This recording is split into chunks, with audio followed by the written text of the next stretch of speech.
I know thy works, and tribulation, and poverty, but thou art rich. Welcome to the Black Excellence and Abundance Channel. Most believe that Lucretia Marchbanks was the first black woman in the Black Hills of South Dakota. Born into slavery in Putnam County, Tennessee on March 25, 1832. Her father was able to purchase his freedom for $700, which he had spent years very carefully saving. Lucretia, the oldest of 11 children, grew up on the Marchbanks plantation where she was trained in cooking and housekeeping. She traveled west prior to the Civil War. Once she was freed by the Emancipation Proclamation, Lucretia continued to travel, spending time in California before returning to her home in Tennessee. However, having gotten a taste of the West, she soon headed that way again, working in the gold camps of Colorado before being lured by the reports of gold in the Black Hills. Arriving in Deadwood on June 1, 1876, she soon found work as the kitchen manager in the Grand Central Hotel. In no time, the hotel, which really wasn't so grand, was better known for the great food served in its restaurant, and Lucretia had become known as Aunt Lou in Deadwood Gulch. But Lucretia was more than just a friendly face with great cooking talents. She was also a tough manager and did not tolerate any nonsense or intimidation from her customers or anyone else. One day, when a Mexican man came into the restaurant boasting that he had killed an Indian and acting as though he'd like to kill someone else, as the nervous customers looked on, Aunt Lou confronted him while shaking a very large knife. The man got the message loud and clear and left her without further incident. Famed cowboy Deadwood Dick is quoted as having said, "Aunt Lou ain't just the greatest cook in the Black Hills, she's also the toughest. Only a fool would make trouble at her restaurant. Mama didn't take no mess." 2 years later, she was offered a better position working as a cook for the Golden Gate Mine in nearby Lead. Word of her culinary skills continued to spread, and she was soon lured away again as a cook and housekeeper for a boarding house owned by Harry Gregg in Salt Pit Gulch, also in Lead. Catering to the decement mine workers, one story tells that when she was late from a meeting, she was able to fix supper for the miners in 25 minutes, plus fixing lunch buckets for those on the night shift.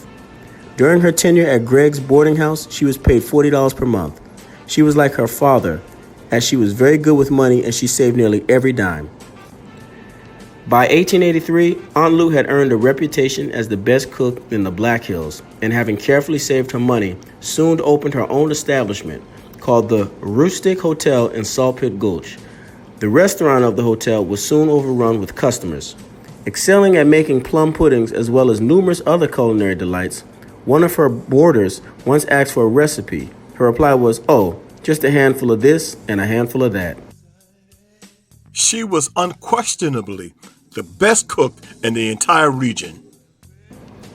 Her legendary cooking skills became so widespread that the New York Stock Exchange, in discussing a Black Hills mining news article, asked, "Who is Aunt Lou?"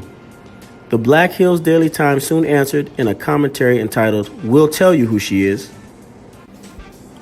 The paper read, "Aunt Lou is a very well-respected lady who has had charge of the superintendent's establishment of the D. Schmidt mine as housekeeper, cook, and superintendent of all superintendents who have ever been employed at the mine. Her accomplishments as a culinary artist are beyond all praise. She rules the house where she presides with autocratic power by divine right, and she did not expect interference from anyone. The superintendent may be a big man in the mines or the mill, but the moment he sets foot within her realm, he is but a meek and ordinary mortal." Aunt Lou was also a skillful nurse in addition to being a fine cook and housekeeper. Her services to the victims of mountain fever never have received the proper recognition or praise to which they are deserved. On another occasion, during a festival to raise money for the Congregational Church in 1880, the prize of a diamond ring was raffled off and given to the most popular woman in the Black Hills. Though many popular white women competed against her for the honor, men and women alike voted for Aunt Lou, who easily won the coveted prize.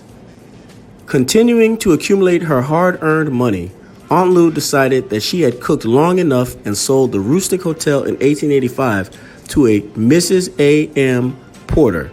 She soon purchased a ranch in between Sundance and Bahula, Wyoming.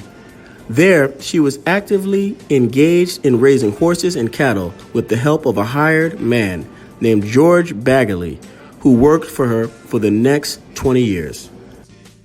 Privately, she used her own funds to finance the business ventures of other African American residents in the Black Hills. Here's a woman who just didn't talk about it. She was about it. She was about her business. If she can do it then, we can do it now. This inspiration of a lady lived her life to the fullest, and she left a legacy that lives on till this day.